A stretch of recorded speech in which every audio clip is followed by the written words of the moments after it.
Welcome to the first episode of whatever this is called, where I talk about Arsenal matches in full, give my full thoughts, lay it all out on the table, unbiased, try to be as authentic as I can, give you the game as I see it, not as anyone else sees it.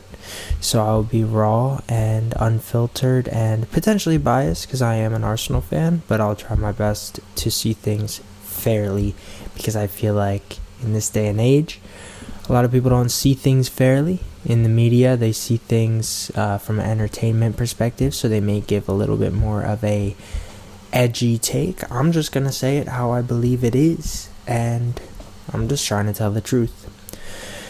So in this episode, we're going to be dissecting Arsenal versus PSG, Champions League, and I have a little glass of beer, or jug, or whatever you call it. I put ice in mine like a week ago. I know it's like one of the 7 deadly sins. I don't know much about it, but I needed some of this because watching these highlights gave me literal anxiety. Literal. That's how much I care about this team and how frustrated I am by the results, as it turns out. So I watched the second leg while I was at work, which is sick. I'm a barista, and we have a projector that can play games on it. And good thing I was at work, so I didn't crash out or cry, and I had to hold my feelings in for tonight, where I can share them with you. Thanks for being here. Send me love in the comments. I'm gonna need it, bro. So I'm just gonna go through really both legs, everything that kind of took place, and I'll give you my thoughts along the way. Buckle in. Hopefully you're locked in and ready to hear random guy ramble about Arsenal. Let's go. So I think I am going to title this, Everyone is Viewing This Series Incorrectly. There's some funny memes going around because of, so many things that happened in this series, but main one is Arteta in the second leg after he said that the PSG bench or whatever, people over there were agreeing that Arsenal were the better team. And, regardless of what he's saying, if you believe the PSG bench said that or not, I'll tell you from my perspective, I agree that we were the better team. Thierry Henry says PSG were, I believe. Of course, Jamie Carragher says PSG were. But I think Henry's being a little PR. Because if he says Arsenal were the better team, everyone's going to be like, well, yeah, you're saying that because you played for Arsenal. Whatever. So let's get into it, really. So the first goal in the very beginning of the game, Arsenal against PSG at the Emirates. PSG came out so strong, boy. They came out so strong, it was scary. And we withheld them, honestly, getting out of that first, in my opinion, 15-20 minutes of PSG's attack and just energy. The most energetic team in the world, probably, at least on this high level. They play so wide, they play so quick, their trapping is next level. That sometimes there's 6 players around the ball, which is insane, which is why they give up goals the way they do, because they can be so exposed, but they, for the most part, play very constrained. Let me not get super into the nitty-gritty. We got a lot of things to talk about, but the first goal, really, when I saw it, my first thought, I think I have it on video, Kvaratskhelia was dribbling, and I was yelling at Timber to close down that gap of space. You gotta trust that even if he gets past you, that Saliba will defend you, will have your back. You have to be a little bit more intense. I think that's what Arsenal struggle with a little bit in recent years when it comes to defending. Yes, our defense is very good. This year we gave up more goals than we did last year, and last year our defense was easily the best in the league and still debatably the best in the league. But I think when it comes to one-on-one defending, we relax in the defense, and that's not okay. And obviously it led to this goal. What I will say about this goal, where I blame it on Timber and Rice for not picking up Dembele. But the frustrating thing, man, is it literally hit off of Dembele's shin. He didn't even kick it clean. And then it goes right on the edge of the post, just enough that it would bend into the goal, right? So PSG go up 1-0. Honestly, like, they deserved it, or at least following that, they would have deserved a goal at some point because of the way they were playing. But the fact that it literally came off Dembele's shin is just so frustrating, right? And then there's the potential penalty for Kvaratskhelia that people talked about. That was only happened like 10 minutes after the goal. And from my opinion, Timber got his arm around him, which is a very stupid thing to do in the box. Fully got his arm around him. In my opinion, he didn't really pull or push or foul or like grab with any strength, it looked like. Also, Krava kind of like fell backwards or like dropped, and so I feel like he dove for sure. I mean, he definitely could have stayed on his feet, so I think it's a great no penalty call. But at the same time, I think it's a stupid idea for Timber to reach his arm out there, and I guess it's like a last ditch, like. But once again, like, you got to trust whoever's behind you, because I mean, I'd rather him take a shot than give a penalty, and I feel like you have to have that mindset as well if you're Timber in this case. Also, how does he get past three of you? That's terrible. It's embarrassing. All right, so then we go to the Marino chance. What is this? Marino chance doesn't get a shot.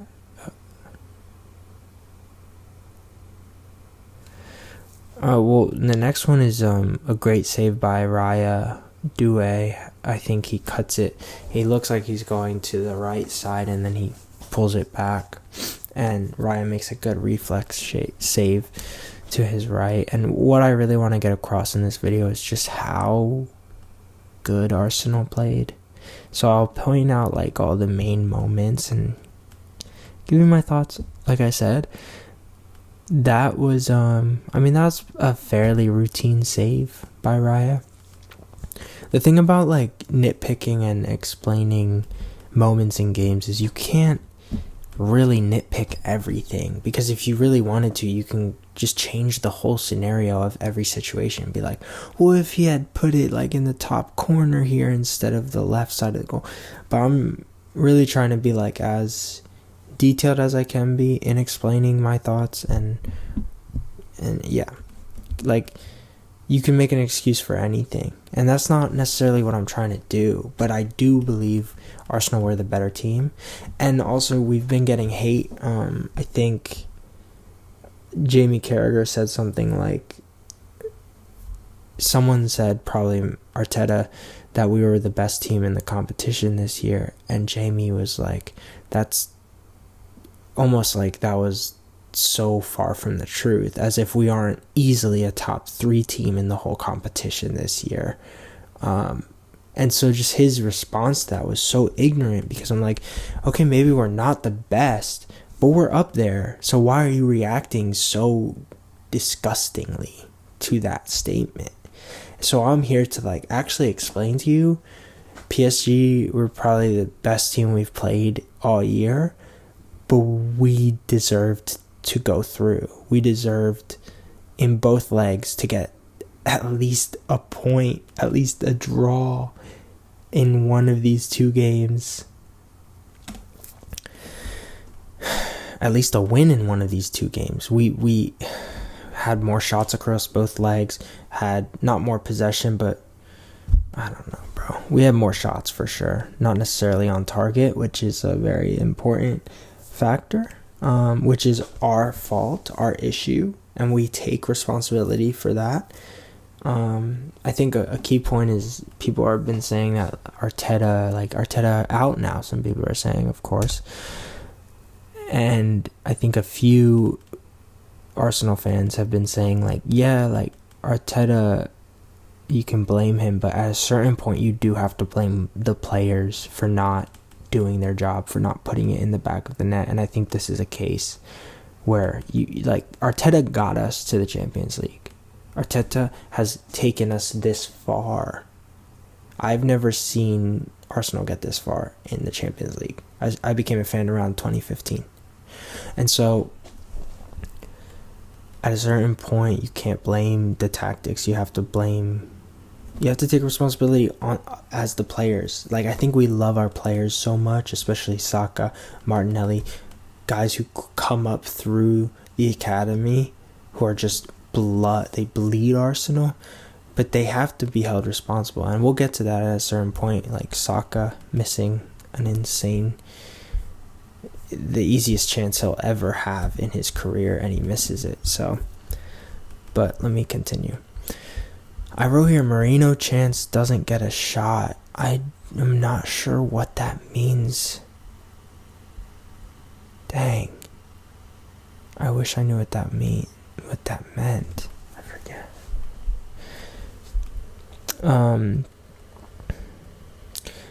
MLS, Miles Lewis-Skelly. I think in the first leg he deserves a very big shout, because in the first leg when we were up against the ropes in the first 10-15 minutes, he really slowed the game down whenever he got the ball at his feet. He had a few moments of strength holding players off and just like changing the pace and tempo of the game, which was so crucial in that point when it was beginning, because PSG had all the energy on their side. And I just wanted to give a big shout out to him he's so young, but the intelligence to know, like, we are being attacked against right now. They have all the momentum. I'm not just going to clear this ball. I'm going to try to keep it at my feet because I trust myself. And he's a scary player, because moving forward, I see him just being durable and consistent, especially because of his strength. His strength is such a huge boost, and it's something people talk about a lot when it comes to Arsenal and like players that come through Arsenal. Emil Smith-Rowe, Fabio Vieira, and how like they're not strong enough, which I think sometimes is a cop-out. But in this case, as a defender, Miles Lewis-Skelly, it's one of his biggest strengths, and it's so crucial, because to hold a player off, to shield the ball, is so important, especially in a moment like this, which he did. And so I'm giving him his flowers. He kept the confidence in the team in the first leg. Now we go to Arsenal's first real chance of the first game. Saka crosses it into Martinelli. He was offsides, and this is where it gets like, oh, well, you're being so nitpicky. If Martinelli moves wider, which I don't know if this is like the smart thing to do or the tactic thing to do, but 4 of the defenders were in the box, and most of them were towards where the ball is, where Saka is. There's so much space in the back post. I think Martinelli has to just shift his body just 2 steps away from his defender. And if he does that, he's probably onside, and he also is getting a better contact or perfect contact with that ball, and that could be a goal, right? 39th minute, so then it could potentially be 1-1, just like that. And then you have another, oh my gosh, bro, right before halftime, through ball to Martinelli again, and he gets it, he just gets it wrong. He puts it on the wrong side of the goal, and those are the moments where if you just have a little bit more composure, you put it near post. You're like, I could try to curl it around this keeper, or I can just be a little stinky and just put my power behind it and sneak it either under him or just to his right, and Martinelli misses that, and Donnarumma gets a save. And that really began Donnarumma's reign in these 2 legs. You've heard Arteta say they had the best player, and it was Donnarumma, and he's not wrong. Donnarumma, you could say this was some of the best performances from a keeper in in Champions League history, probably in a semi-final. It's definitely up there. I don't really know others, but I'm sure like that's how good the performances were on his behalf, especially in the second leg, but we'll get there soon. I want to speak real quick on fans, because when I was watching, I was fairly disappointed, and I know that there was some commentary after the first game about the fans and how we shouldn't be blaming the fans for the result. And of course, like, we're not actually kicking the ball, but there were when we got back into this game, right? PSG had all the power, all the speed on us for the first half of the first half. And then we regain control, we start pushing, we get a few opportunities, and then the halftime whistle blows. All the energy is in our hands, and then Arsenal fans boo. What are they booing? It doesn't matter what you're booing. Are you booing the refs? Are you booing PSG? Arsenal players are like, whoa. If you would freaking cheer them off of the field, which is your responsibility, just do your role. Why are you even booing? We've had a great end to the first half, and then you boo. What does that say, bro? It says you have no confidence in where we're going for the rest of the game. That's all I'll say. Like, to me, it's not an excuse. I think, if fans, you're there, you paid the money, support. Because you're going to be like those fans who left the the Inter stadium, right? And then they're like, oh, can I get back in? No, you're a fake fan. Stay out. You're a fake fan. You can't come back in because you're fake. You deserve to stay outside of the stadium. You don't even deserve to be in the stadium in the first place. You don't even deserve to be able to pay for these tickets. I was at a preseason game for Arsenal. This man was telling me to sit down. I said, I paid for these tickets. This is my team. I'm not sitting down. You can stand up. And I just feel like fans, like, if you're going to go, you have to support. It's your responsibility. I don't know.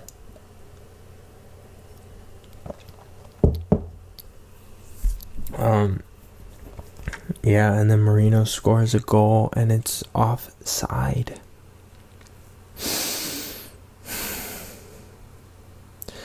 Which, I mean, on behalf of Arsenal, like, you gotta be on side. You know, like, you're running from offside.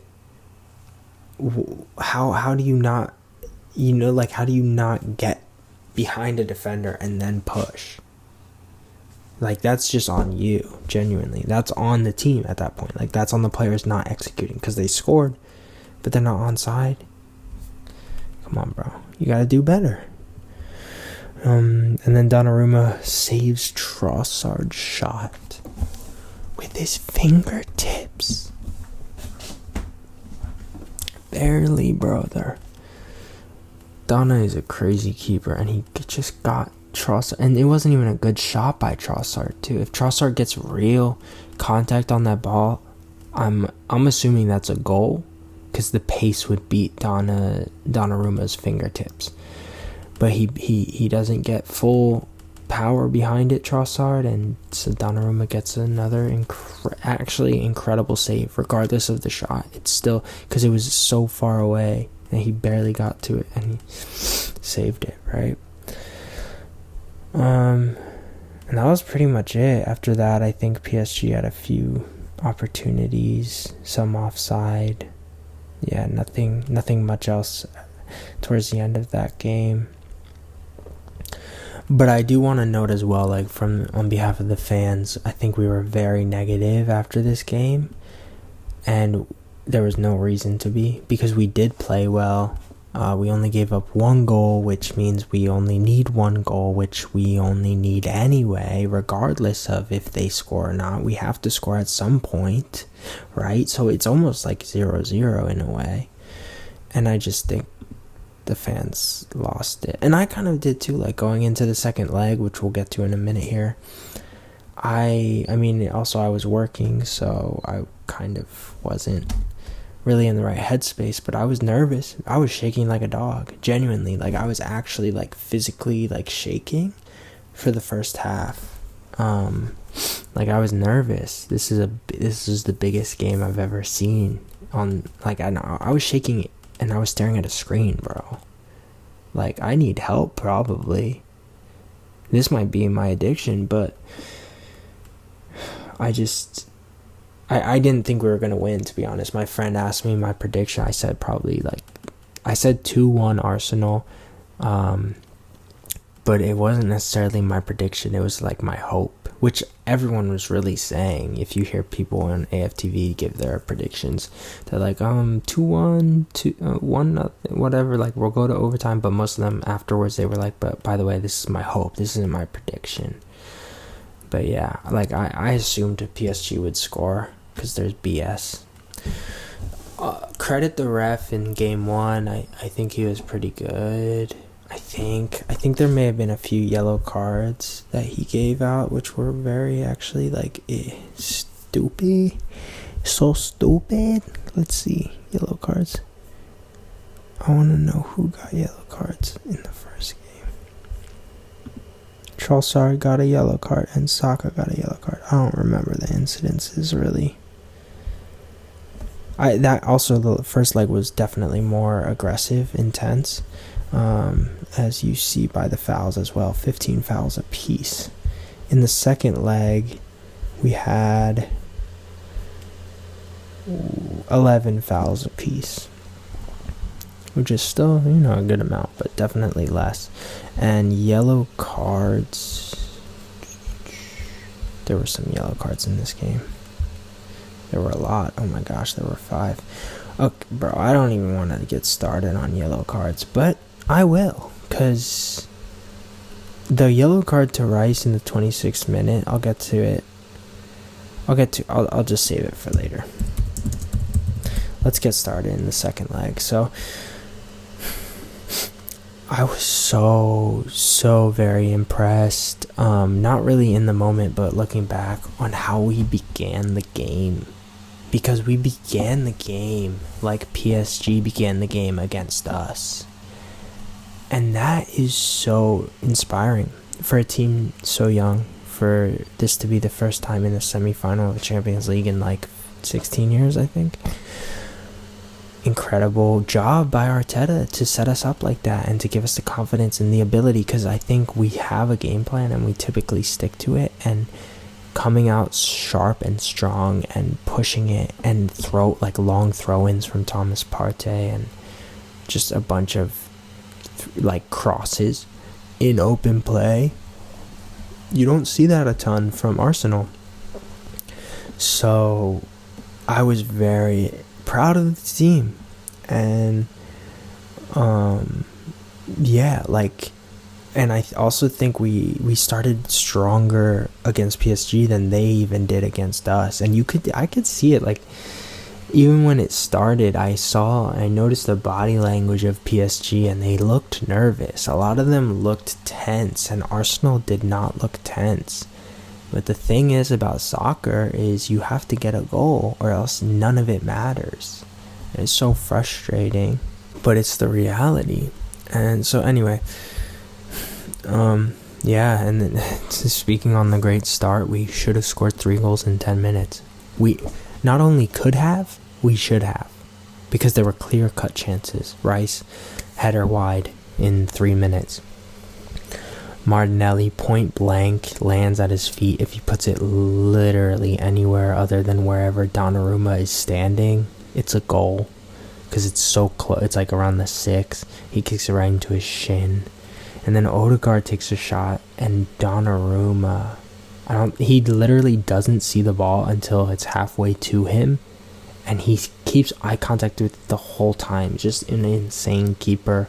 Insane in general to be a professional keeper at that level, to like see stuff so quick and also make a reflex. It's otherworldly, but freaking pisses me off. Like, and then Odegaard, after the shot, like, gets saved, which he does a lot. Like, whenever Odegaard shoots, he typically puts it on target, and so it typically gets saved. And so then he had a look on his face like, that's why I don't shoot. Like, you should have shot 2 more times in this game as well. Pisses me off the way he looks. Rice should definitely be our captain. I'll throw that out there. Odegaard does put a lot of work in, but work smarter, not harder. Rice gets more for the work that he puts in, and so for that, give the captaincy to Rice next season, and hopefully Odegaard will play better as a result as well. Man, that was such a frustrating shot, and I was talking to my friend, I was like, if we don't score early, it's done, bro. It's done. And it's true. If you put the pressure on, you gotta come out on top, and we just didn't in the beginning. And then Kvaratskhelia, I think, hits the post. But I do want to shout out our defending in this game. It was a lot better, in my opinion, a lot tighter in those final thirds. There were a ton of moments where PSG had 2-on-1s, 2-on-2s, 3-on-3s, and our defending, our intelligence in those moments, in those areas, our movements were world class easily, and it saved it from that's a reason why I do believe we deserve to go ahead and win in the series, and I would back it. We did give them a few opportunities on fast breaks when it was especially towards the end where we had to push forward a little bit more, but our defending made up for it. We didn't even give them real clear-cut chances for the most part. Even their goals that they scored, they were really well struck, and our defending could have been better, but the ball fell at their feet. That's how the cookie crumbled, literally. So, that's how you can define this series. The ball just fell to their feet. In the box, it fell to them when they were attacking, and for us, it didn't. That Martinelli miss, Saka, that ball bouncing right over his foot, missing, and then you have Hakimi, the ball. That's a pass, but yeah, it just seemed to fall right where they needed it to fall, and that's what happens sometimes. And genuinely, that's what I give it down to. PSG's a very good team, but I don't think they're a better team than us, and I back that. I think we were the better team in both games, and we just didn't score, and that's the reality.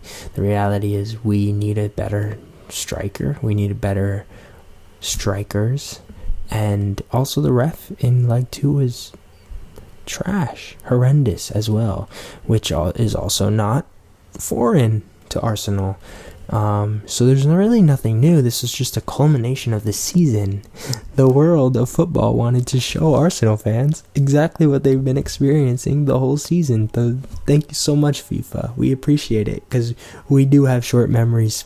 Yeah, we have short attention spans. We're Arsenal fans, so I appreciate that. Thanks for the reminder. The Saliba recovery, 22nd minute, and then 26th goal, 26th minute.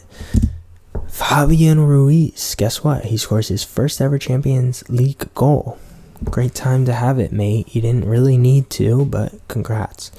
Also, that goal, I will state, came off of a foul. I believe that was the Rice yellow card, which, in my opinion, and of course you can't see the replay on highlights, but I think Rice gets fouled in that situation.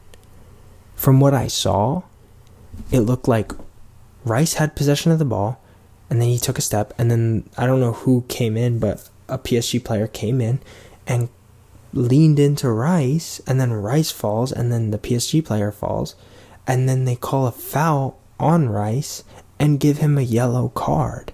And I'm watching it, and I'm like, oh, nice, he called the foul. And then he points in PSG's direction. I'm like, what the hell is going on here? And then he gives a card to Rice. I'm like, what?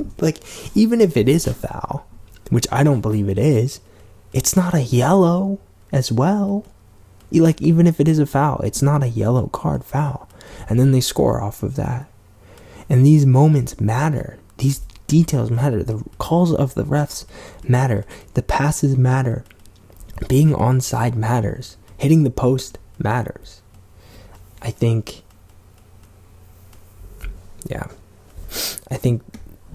I don't know. The post was hit at least 3 times in this series. The post has been hit a lot in these Champions League games. Anyway. Incredible recovery tackle by Rice to prevent another goal in the 30th minute. Yeah, early on.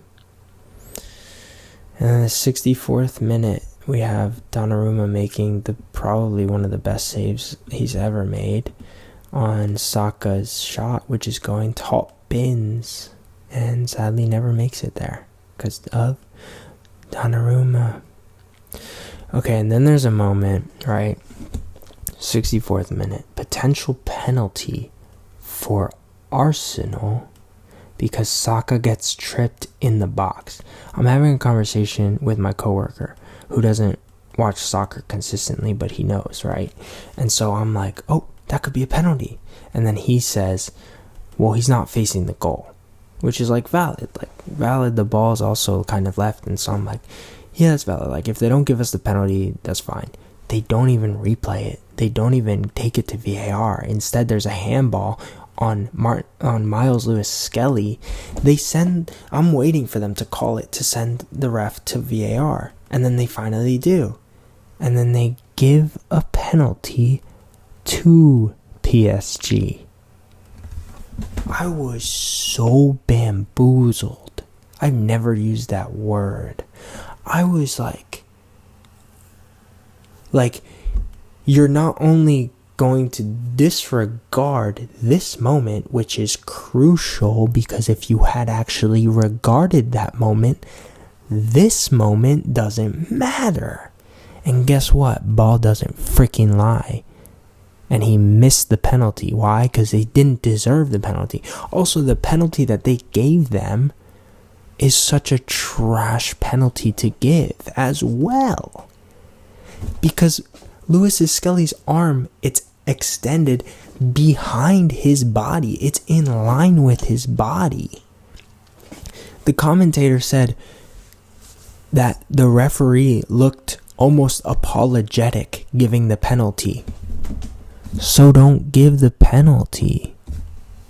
It's just like, there's context to it. And I mean, I guess like if it was going my way, I would be like, give me that penalty. But it's just such, like, even if I'm being neutral, I hate to see that. Like, cause it's basically hitting his body, cause it's in line with his body. Like, obviously it's not, but it's like, it's hidden behind him. He's not even, they were like, Skelly's not even looking at where the ball is. He's turning his body, and it still somehow hits his arm. It's like, at that point, it's a leg, bro. At that point, it's a leg. He's not seeing it. He's not blocking it. Like, he's not extending it. It's in line with his body. And that's what we say. It's like natural. And that is a natural position. Or it's even unnatural, but like on purpose. Because he's like, I'm going to keep it behind my body. And it's still given as a penalty. It's so frustrating. The more frustrating thing is they didn't stop play leading up to that moment to check if there was a penalty on Saka. Such a bizarre turn of events and game. And then Hakimi scores. That was like the most regular goal of the series, it seemed like. I forget the second goal. Whatever, it doesn't matter. That seemed like, yeah, that's a goal, like typical, like, I don't know, there's nothing really to say. Defending could have been better. There's 5 of us there, there's 2 of them. I think that's something that definitely needs to improve, like, just man mark. Put 1 person on each, or even 2, because there's 5 of you there, and there's 2 of them. Like, just be situationally aware as defenders. Pick up the man, get close to his body so he doesn't have half a yard or 2 or 15 timber to shoot or cross. Anyway, and then Saka misses blatantly. That's a terrible miss by Saka. will go down. If it was like tied, if Hakimi didn't score there, that's a crazy opportunity to tie the game. And like, you wonder if Hakimi didn't score and like we need one goal, obviously the game will be different and it will be played differently. But does Saka still miss that? The world will never know. We will never know. Go Internazionale, please beat PSG. I thought the ref was actually ferocious. Is that a word? Terrible in the second leg. He started off really good, I think, but just like, I just want neutral refs, bro. Anyway, those are my thoughts for the most part. I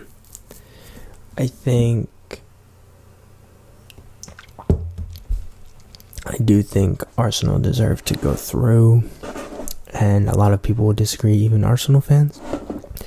But I think Arsenal fans are almost at the point where we're like, okay, we'll just be humble because people are acting like we're idiots, and so we kind of just agree with them. But in my opinion, I feel like vast majority of fans are idiots, so I am going to disagree. I'm just like, this is my opinion. We played better. I literally got anxiety watching the highlights because I believe we're better. Like, if I think we deserve to lose these two games, like if I thought PSG was actually the better team, I wouldn't be freaking anxious and pissed off and crashing out over the fact that we didn't advance. If we're the worst team, we're the worst team. So be it. Like, I'm gonna get over it, of course. But if I actually believe we're the better team, that's so frustrating.